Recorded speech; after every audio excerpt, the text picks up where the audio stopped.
Good evening, good afternoon, good morning. Tonight, I would like to deal with a really pressing issue. We know there is a mountain of evidence to show that Zanu PF is rigging the 2023 elections. Key among the evidence that Zanu PF is rigging is number one, Zanu PF has denied 3 million Zimbabweans in the diaspora the vote. This is contrary to what Mnangagwa himself had promised in 2018, that the people in the diaspora will be given the vote. The reason that Chinamasa is given for denying the vote is that there are sanctions on Zanu PF leaders, so they cannot travel. Well, the sanctions are imposed by the West. And in this particular case, one is going to ask, why punish the ordinary Zimbabwean? What have they got to do with the quarrel between Zanu PF and the West? And even if we accept the argument that the Zanu PF leaders will not be able to travel to campaign for votes, then Zanu PF should accept giving the vote to the Zimbabweans in the diaspora, who are in the SADC African countries and the rest of the world that did not impose any sanctions on Zanu PF leaders. Why the blanket denial of the right? The main reason, of course, is that Zanu PF knows that most of those people in the diaspora are there either as economic refugees or political refugees, and they blame the ruling party for their plight. They are not going to vote for Zanu PF. And the second point is, if it was to grant people in the diaspora the vote, Zanu PF will find it very difficult to rig that vote. It is tough enough rigging the votes in Zimbabwe. In the rural areas, it's able to intimidate the voters. In the urban centers, it's able to play around with the voters' roll, etc. In the diaspora, most of those options are not open to the regime. So that's why they decided they were not going to grant the people in the diaspora the vote. The second indication that Zanu PF is rigging this election is that most of the observers, including the European Union, who observed the 2018 elections, condemned them and came up with a list of recommendations to make sure that future elections are free, fair, and credible. The European Union had 23 recommendations. None of those recommendations have been implemented. Not one, since the 2018 elections.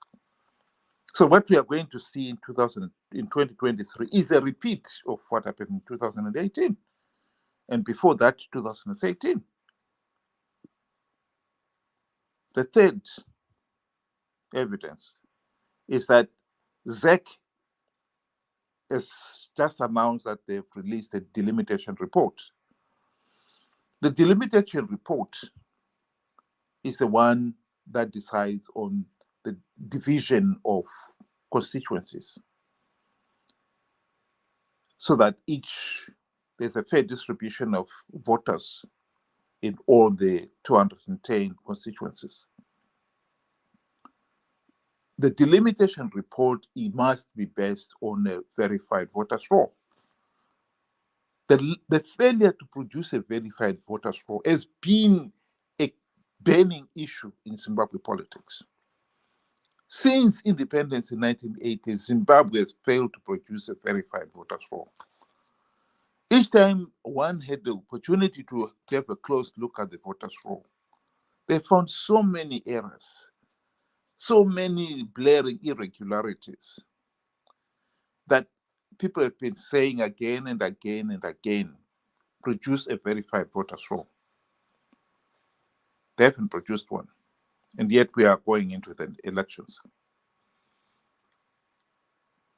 Those 3 points alone would be enough to say this is just going to be a repeat of 2018, a meaningless electoral process.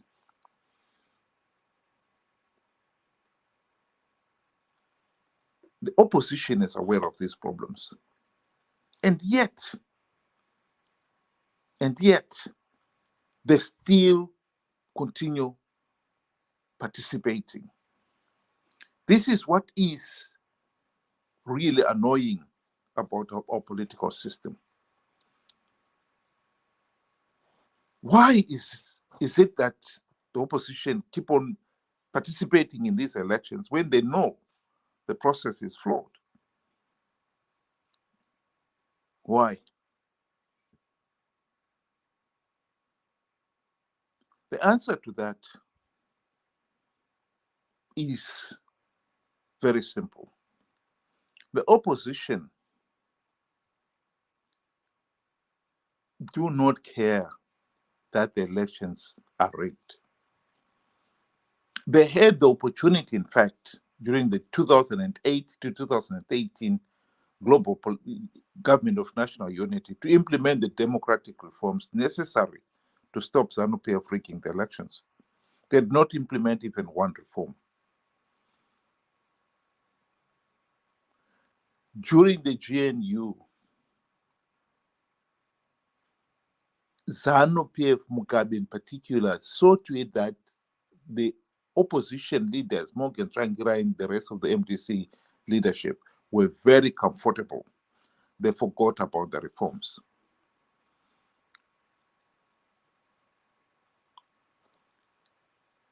SADC, who were responsible for the setting up of the GNU, tried their best to get MDC leaders to implement the reforms and reminded Morgan Tsvangirai and company to implement the reforms, but they were ignored. 5 years, not even one meaningful reform was implemented. This is where our problem lies. We have an opposition that was elected on the basis of bring about democratic changes. As the party name implied, Movement for Democratic Change. And yet, the 23 years MDC have been in power, they have not implemented even one meaningful reform. They are keeping on participating in these elections, knowing fully well that they are flawed. In fact, they've given up on reforms, so much so now that they claim that they've got winning in rigged election strategies. In other words, they don't care that Zanu PF is rigging them because they've got strategies of winning in rigged elections. The truth of the matter is, most of these claims have been hot air. They participated in 2018, and we know Zanu PF blatantly rigged those elections, and they had a landslide victory. In 2018, again, the same thing.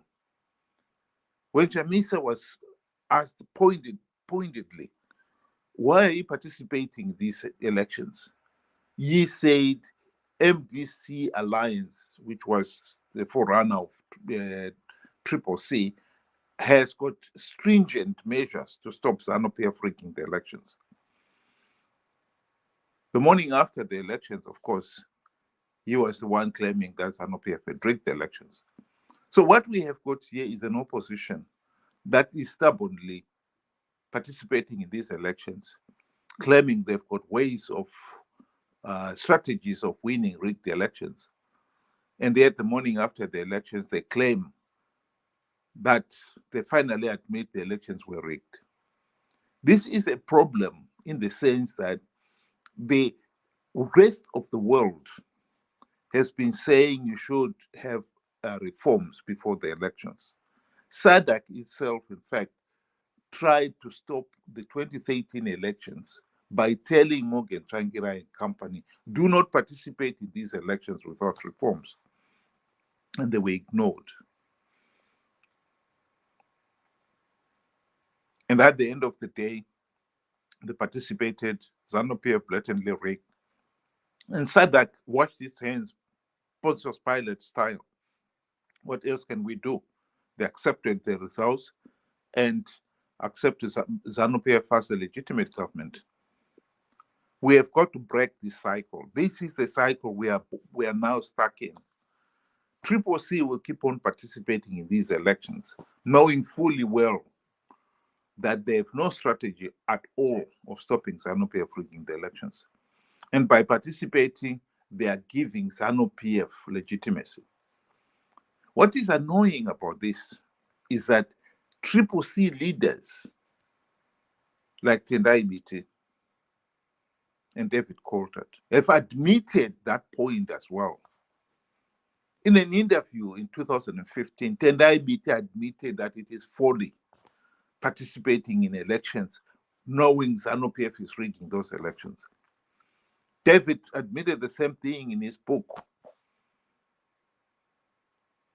But David went one step further. He also explained why, however, MDC kept on participating in these elections. And his explanation was MDC is participating because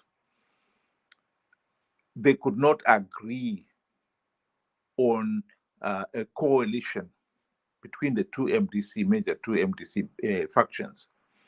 And they fear that if one boycotted the elections, the other one will participate and get all the seats because they know Zanu PF is leaving a few seats to entice the opposition to participate. In other words, we are now caught in this vicious cycle because of MDC / CCC greed. They are after the few seats that Zanu PF is offering to entice the opposition to participate. And I think we need, as a people, to wake up to that reality and say, no, we want free, fair, and credible elections because that is the basis of good governance. And to keep on shortchanging the nation on that fundamental issue just to satisfy the greed of a few individuals is ridiculous. It's insane. This is the insanity that we are fighting, and we have got to win it. MDC, CCC must be exposed for what they are. We have got to speak to SADC and say, no, CCC no longer represent the ordinary people of Zimbabwe. They are now a partner of Zanu PF. The two are working in cahoots to deceive the world that Zimbabwe is a healthy and functioning multi-party democracy, when in reality it is not. CCC are participating in these elections for the sake of the few seats Zanu PF is offering them as bait. And by participating, they know they are giving Zanu PF legitimacy. And Zanu PF, in return, are allowing them to win these seats as a reward for giving Zanu PF legitimacy. We have got to fight. This is the number one evil we have got to fight between now and the 2023 elections. We have got to come back to this issue again and again and again and hammer it in. SADC must be made to understand that they cannot punish the whole country just to get at MDC, corrupt and incompetent MDC leaders.